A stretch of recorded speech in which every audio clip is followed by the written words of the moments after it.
After consolidating his power over Greece, Alexander returned to Macedonia, and just as he was beginning preparations for his campaign against the Persians, he received alarming news that Illyrian and Thracian barbarian tribes were invading his northern territories.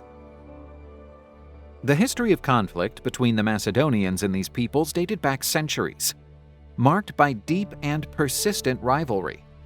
Illyrian and Thracian tribes frequently launched swift raids into Macedonian territory, taking advantage of moments of political or military vulnerability. In response, the Macedonians conducted violent and exemplary punitive campaigns, resulting in continuous cycles of revenge and hostility.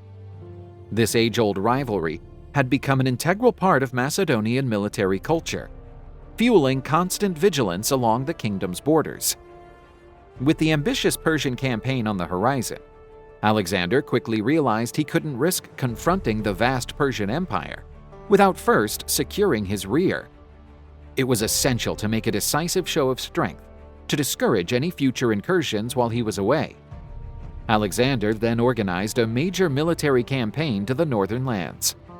Rapidly mobilizing his forces and making detailed preparations, he showed exceptional skill in logistics and strategy. He gathered his father Philip II's veteran troops and young soldiers eager to prove their worth. Beyond the immediate military goal of repelling the barbarian invasions, this expedition would serve as a crucial test of Alexander's leadership and abilities in real combat. Success in this campaign would confirm his standing as an effective military commander to his army and reinforce his authority and morale among the troops, vital for the even more ambitious campaigns against the Persian Empire. The battles to repel the barbarians were swift and decisive, marked by the Macedonian troops' remarkable organization and discipline under Alexander's direct command. At first, the Illyrians tried to use the rugged terrain of their homeland to their defensive advantage, staging ambushes and surprise attacks against the invading forces. However, the Macedonians' superior strategy, combined with Alexander's inspiring leadership on the battlefield, quickly broke through these improvised defenses. In just a few clashes, the invaders were soundly defeated, forced to retreat chaotically back to their own lands, leaving behind many dead, prisoners, and military equipment. The young king, however, wasn't satisfied with merely repelling the invaders. Determined to impose an exemplary punishment to secure lasting peace, Alexander decided to push even further north, into lands inhabited by barbarian tribes beyond the legendary Danube River.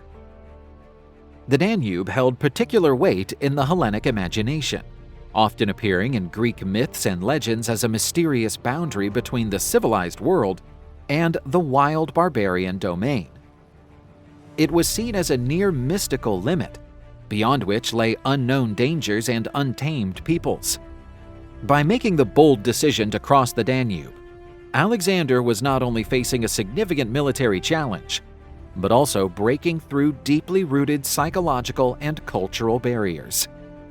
This action clearly symbolized his determination to surpass ancient limits, projecting an even more powerful and heroic image to his troops and allies.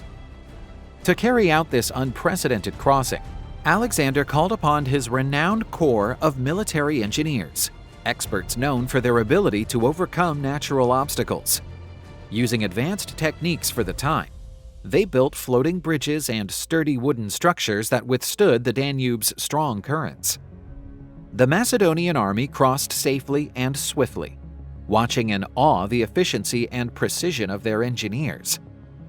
On the other side of the river lived the Gatai, a proud warrior people who traditionally considered themselves protected by the Danube's natural barrier. Accustomed to the security offered by the river's difficult passage, they had built no proper fortifications to defend their lands against a swift and efficient incursion.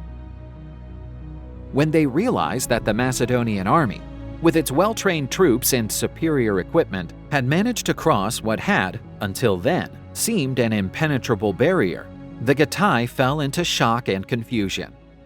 Local leaders scrambled to rally their forces and organize a defense, but the surprise and fear had already taken deep root among the barbarian warriors, significantly weakening their ability to resist. Despite desperate initial resistance, with violent battles and fierce hand-to-hand fighting, the barbarian defenses were quickly overcome by the discipline and military effectiveness of the Macedonian forces. Alexander personally led some of these battles, displaying courage and ferocity that deeply inspired his soldiers.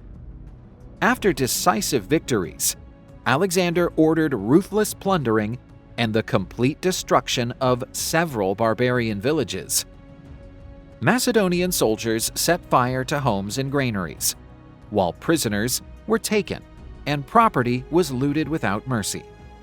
Alexander made sure the punishment was exemplary and devastating, sending an unequivocal message to all the tribes in the region. Any aggression against Macedonia would result in brutal, merciless consequences. Faced with the overwhelming Macedonian strength and the inevitability of total defeat, tribal leaders, driven by desperation and pragmatism, quickly sent envoys to negotiate peace terms with Alexander.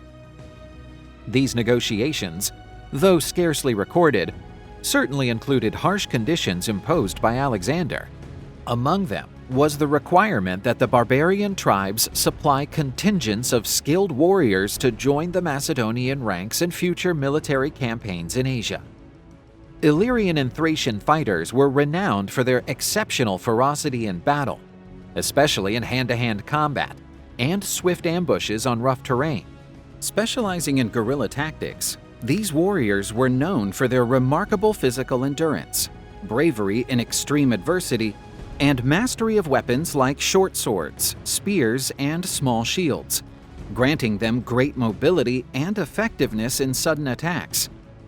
Incorporated into the Macedonian army, they played important roles as auxiliary troops and advanced reconnaissance units, further strengthening the operational capacity and versatility of Alexander's forces. This commitment to supply troops to the Macedonians reinforced Alexander's military power and established a new policy of strategic integration. Under this policy, conquered peoples were directly incorporated into the Macedonian army. This allowed for the quick replenishment of battlefield losses and helped forge bonds of loyalty with tribal chieftains, who benefited from generous shares of war spoils, reducing the likelihood of future rebellions or betrayals. Alexander's campaign in the barbarian lands was a resounding success, further cementing his reputation as a bold leader. However, while he was still leading troops in the north, a rumor quickly spread through Greece, claiming that Alexander had died in a violent ambush organized by the barbarians. According to the rumors, Alexander had fallen in battle after heroically resisting alongside his men. The consequences of this rumor were immediate and devastating. Several Greek cities, believing the powerful Macedonian king was truly gone, began planning revolts to reclaim their lost autonomy. The false report spread especially in Thebes, which saw in the supposed death of the young king the perfect opportunity to finally free itself from Macedonian rule. Still on his way back to Macedonia, Alexander received the news of the new Greek revolt with deep outrage and fury. He felt betrayed and was intensely angered by the persistence of these uprisings, especially from Thebes, a city that had already rebelled several times and was now betraying him again, despite the mercy he had shown in their last confrontation.